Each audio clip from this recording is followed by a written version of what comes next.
if it fits your macros versus clean eating, which is the best for being ripped? And I'd have to say that that answer is neither. Yo, what is up guys? Welcome to the video. Thanks for being here. So a topic has been brought up to me by a few of my clients and some of you guys that follow me. And that topic in question was if it fits your macros versus clean eating, which is the best for being ripped? And I'd have to say that that answer is neither.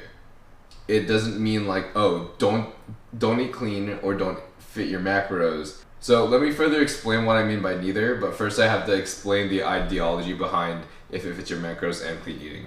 So if it fits your macros actually started from a Reddit page where someone was like, oh, well this food would fit for me. It was like, I don't really remember what it was. Like, I don't know, like maybe it was like, oh, are these jelly beans gonna like, help, fit in my diet so I look ripped? And then someone responded to it with, if it fits your macros. And ever since that little Reddit page, everyone has acronymed if it fits your macros into a type of diet. A type of diet where basically you can flexible eat and eat anything as long as you're within your calories, your macros, which are your proteins, carbs, and fats. So the thing behind it is that if you count your calories, say that you want to lose weight and you're eating in a calorie deficit, then you will lose weight. Or like say that you want to gain mass and you're eating in a calorie surplus, so you're counting your calories, doing that, eating whatever you want to eat, then you will gain weight. Now the thing about that is it's totally based on numbers. It's totally based on portion sizes and calories, energy in versus energy out, which is, yes, very science-based. But I personally only see if it fits your macros as a effective way in gaining mass. However, when it comes to like getting lean, like yes, eating in a calorie deficit is going to help you lose weight, but if you're not eating the proper foods that you should be eating, or say that you're eating things that are, for example, going to be high in sodium or high in other things, then you're going to be getting a lot of side effects that are associated with that, like such as bloating or bladder retention. And that is going to take away from having a lean physique. Now, it's not going to take away from, well, potentially not take away from how much fat you're losing. Like you most likely will end up with lower fat mass on a calorie deficit than prior to that calorie deficit. But just how much will you lose and how effectively based off of the foods you eat and the foods that you can digest. Like, it's very hard to tell. There's been some research, but the research has had varying conclusions. And so it's been incredibly difficult for us to figure out whether or not, you're really eating this clean or really eating this whatever is going to give you this exact goal. Especially since a lot of these diets are more focused on how well people will adhere and how likely they are to binge eat. But say that you're someone who knows how to follow their shit the entire time. Now you're looking for what's the best route of action for you in order to reach the goals that you want. And do you actually need to incorporate things like clean eating in order to like reach this goal of peak perfection of like a clean, shredded physique that you want? Like, is that going to be necessary for that? And that's the thing, is that you really have to figure that shit out for yourself through experience and your own anecdotal evidence. One great benefit to if it fits your macros is that many flexible eaters have been shown in anecdotal evidence as well as many studies to be associated with better long-term weight loss in the long run. Oftentimes with better relationships to food as well. Now the ideology behind clean eating is that you're eating clean, healthy whole foods such as like chicken, vegetables, whatever, in order for you to reach your goals. And this is a form of rigid eating or rigid dieting.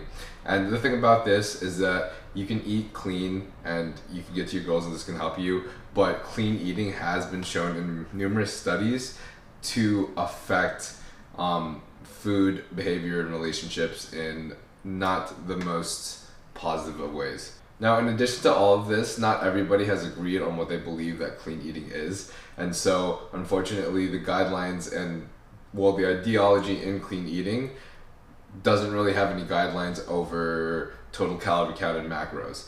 But it's assumed that, like, say that you eat clean foods in reasonable portion sizes, then you're probably not going to eat too many calories or too less calories. But here's the thing, is that if you're trying to have a specific particular goal, it's going to be a lot more difficult for you to reach that goal, like BMI wise and weight wise, when you're guesstimating the entire time that you're eating, regardless of whether or not the food is clean or dirty.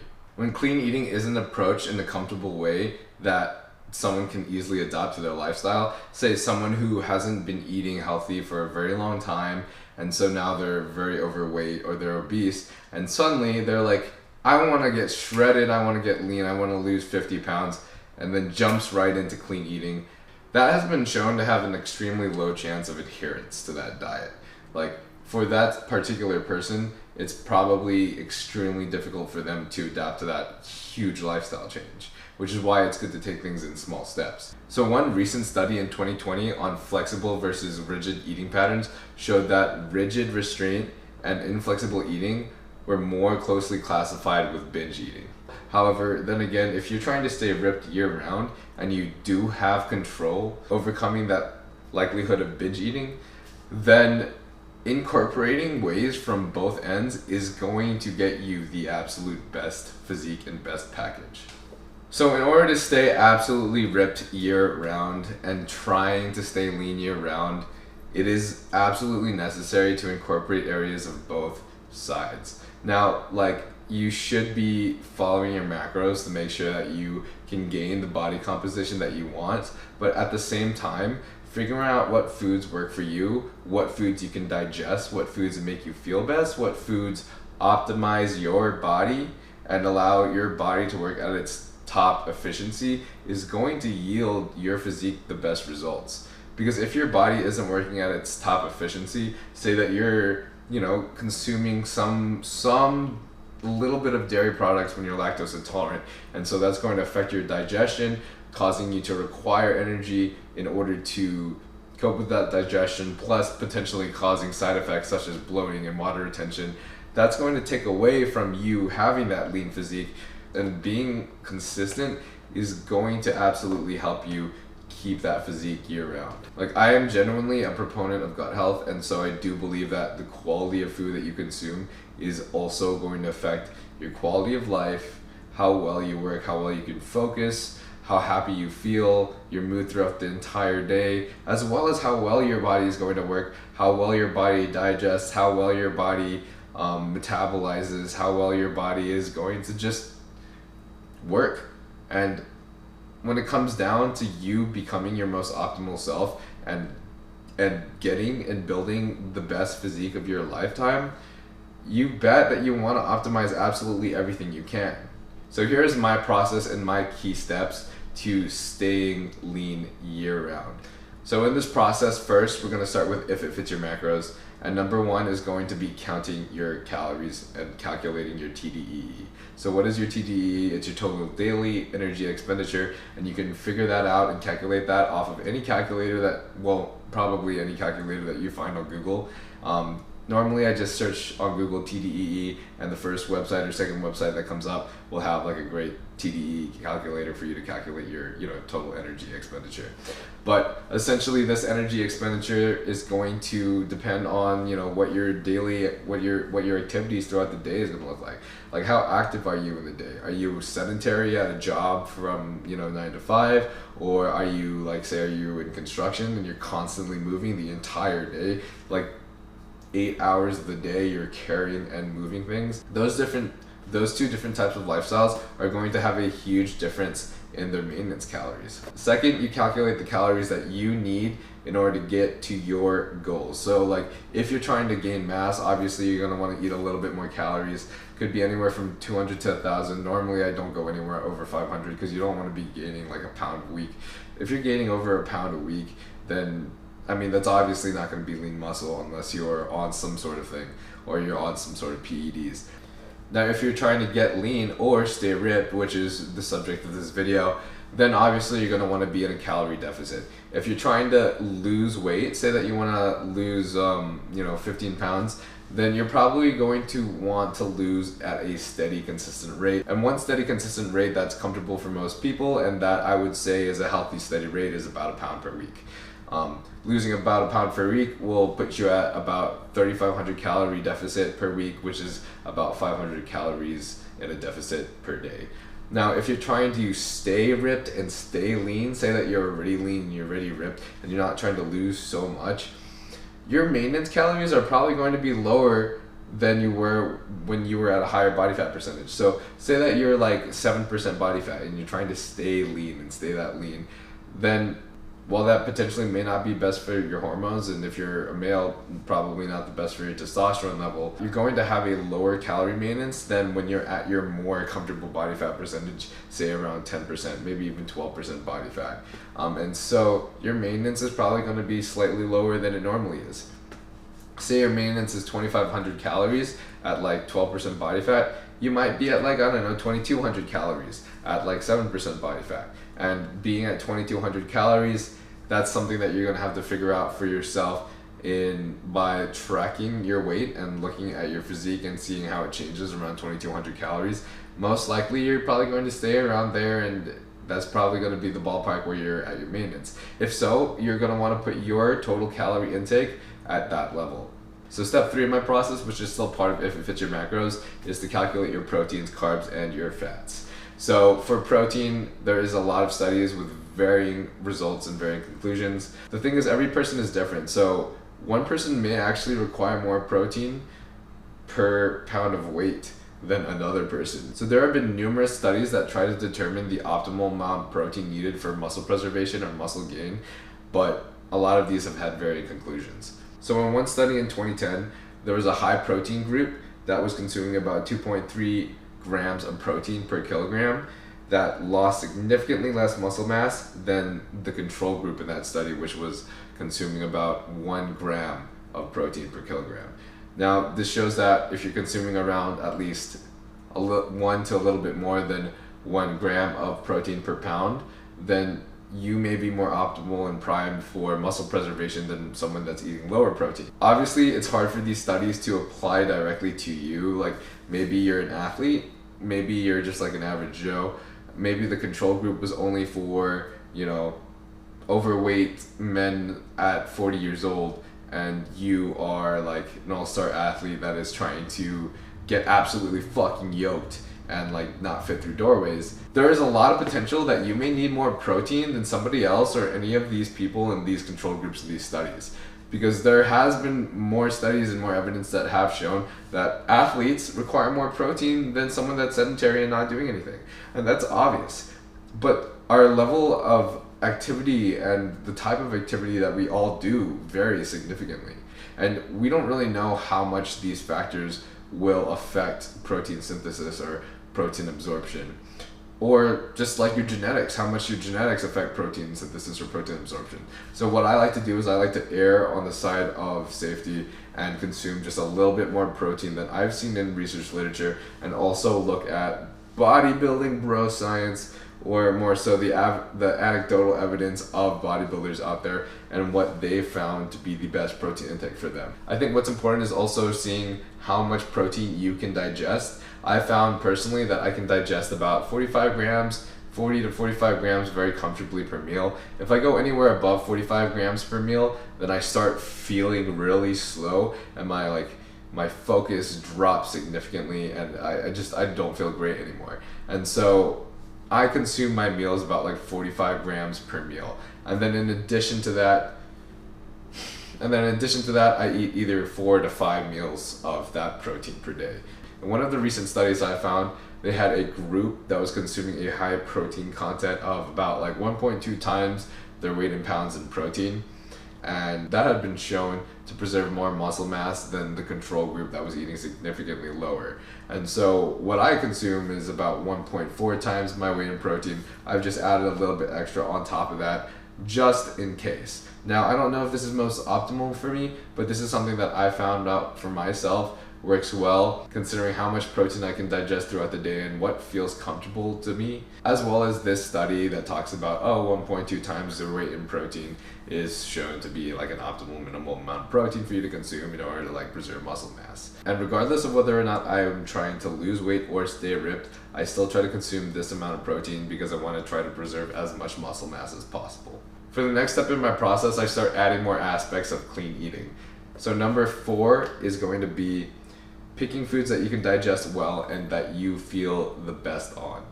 So these are going to be foods that make you feel the best. You don't have to completely exclude your favorite foods for psychological and diet adherence reasons. So the reason I say this as an important step in my process to staying lean year round is that if I'm eating any foods that, like, say I don't feel the best on, or say that I had like a slice of pizza or something, it had a little bit of dairy, had a lot of extra sodium, more than I normally eat, because I normally try to eat low sodium, and then I'll add like a lot of Himalayan pink salt in a shot right before my workout. That way I'm still consuming a reasonable amount of sodium per day, but I'm staying lean and not retaining a lot of water until I need some sodium and electrolytes for my workout. So say that I had like pizza one night and that has cheese and some extra sodium that I'm not used to. The next day, I'm probably going to feel miserable, and I normally end up looking my worst, if I'm going to be completely honest. Like, yes, there's a level of like carb up and like some extra sodium that can make you look more full, but when I combine a food that like I'm not comfortable digesting, plus like extra sodium and things that I, don't normally consume, I end up holding a lot of water. I end up having a higher water retention rate, as well as a lot of bloating. Plus, I don't feel very great, and it's hard for me to, do my best in the gym and kill it in my fucking workout if I'm feeling like shit and I'm feeling like crap from what I've been eating and what I've been digesting. So what my week looks like is I'm normally eating clean every single day from Monday, Tuesday through Friday, and I'm eating in fairly low sodium, and I eat somewhat low carbs relative to how much carbs I eat on average.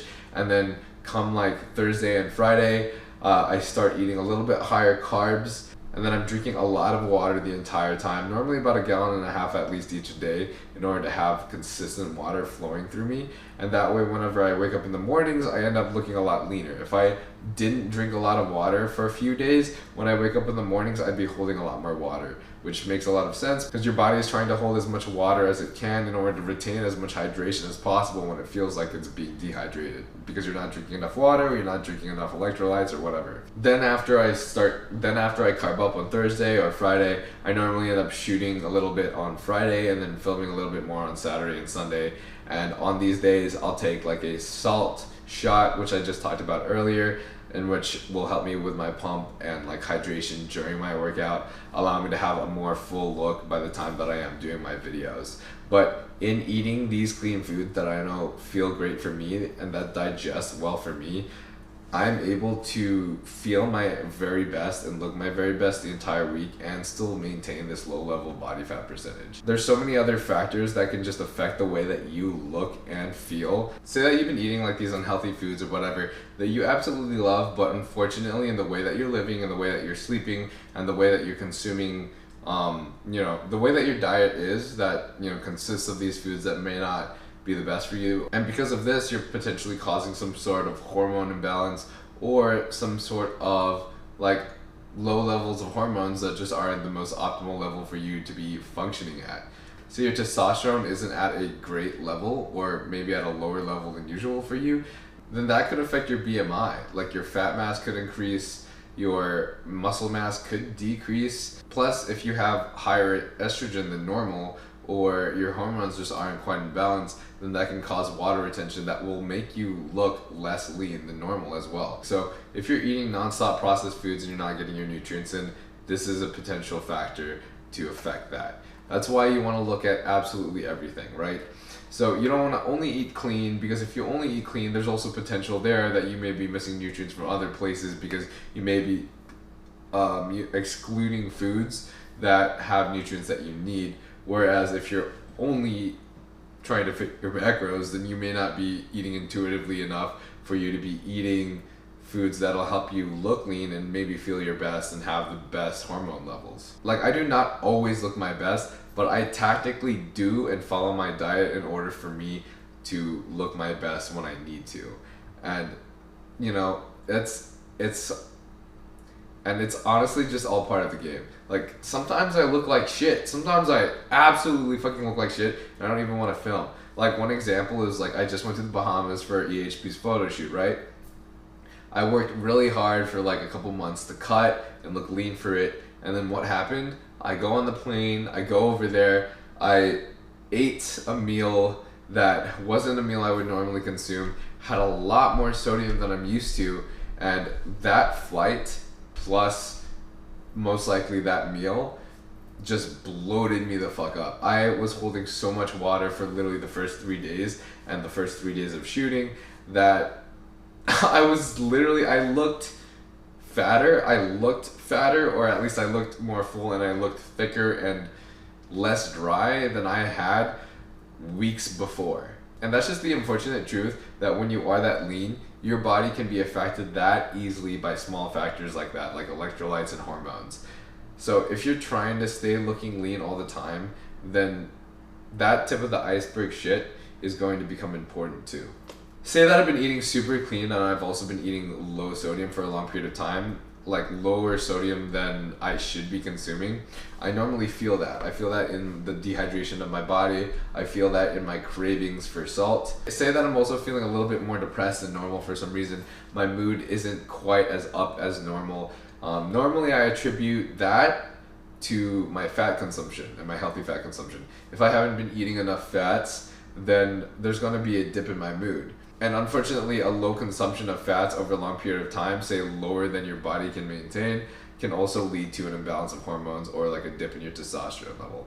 Say that I feel these things and they come up, then normally I think I can either consume salt and some extra fats, or I can enjoy a cheat meal, which will also be psychologically beneficial to me. So normally at the end of the week, after I shoot, say on Saturday, or maybe sometimes on like Saturday night when I'm out with my friends, normally we end up going to this sick fucking restaurant in PB right after the bars, and it's called Vallarta's, and it's thick as hell, and I get myself this giant ass bed of this meal they serve called Christian nachos, and it has a huge bed of nachos with steak, guac, sour cream, cheese, egg, and bacon on top, and it's so fucking dank. I just asked them to take out the sour cream and cheese and replace all that dairy with extra guac instead, because I don't really want to like shit my brains out that night. But the fucking meal is dank, and I'll still cheat and I'll still feel great on it, and it'll give me a lot more energy the next day, and it'll give me amazing pumps the next day too. And so that's where I find cheat meals are also effective in your diet. But overall, if you want to be ripped and you want to stay lean year round, you do have to incorporate areas from both clean eating, and if it fits your macros, and just intuitive eating in general. So to end this video, I'm going to give you guys like my favorite analogy of how I look at coming in at your absolute best and having the best physique, is that look at fitness, look at working out and dieting and eating right as you're trying to build a mansion or you're building a house. And your workers are you putting the work in the gym. Now, the building blocks of that building are going to be the building blocks of your body. That's your proteins, your carbs and your fats, your calories, just the food. Food as energy. Energy is life. That is going to be your building blocks of the building. And then the blueprint of the building is the macros of your building. Like, how many do you need? What kind of building blocks do you need? If you don't have your blueprint, then how are you going to create this mansion?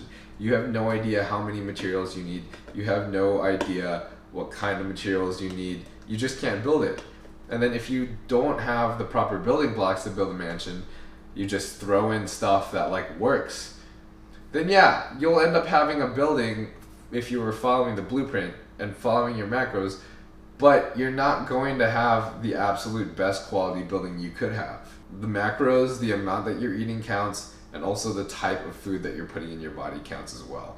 So yeah guys, that's the entire video. Sorry if I missed some things. I actually shot this video the other day, and then when I looked at it, the entire thing was blurry. So I had to absolutely reshoot the whole entire video, and I might have missed a few things that I meant to say here and there. But anyways, thank you guys for watching again. If you guys want to see anything in particular, please let me know in the comments below. So post a comment for the algorithm and let me know what you want to see, because I will absolutely try to get to it. I was thinking about doing some Q&As, question and answers. I've shot out some Q&As on my story, and I've gotten a lot of really cool questions, so I'd be happy to answer them over camera and post them as a YouTube video here too. So just let me know what you want to see, and if you have any questions, ask those questions as well in the comments below. If you guys want to support me, you guys can support me by checking out Young LA. It's my favorite clothing company. I've been wearing it all the time. My discount code is Nile, which will get you an extra 50% off. And then if you want to support me further too, and you want to try the supplements that I absolutely love, such as Oxy, Shred, Pride, and PSI from EHP Labs, and Isopep as well. I drink Isopep, the whey protein, every day. Then that is from EHP Labs, and my code is NILE10, which will get you an extra 10% off as well. So you guys use those discount codes to support my videos, please. And then also, if you don't already, follow me on Instagram, which is NileNiga, and then TikTok, which is Nile_Niga. Thank you guys. Please like the video, subscribe, whatever. I love you guys so much. I couldn't do this without your support. Thank you guys again, and I'll see you guys next time. Peace.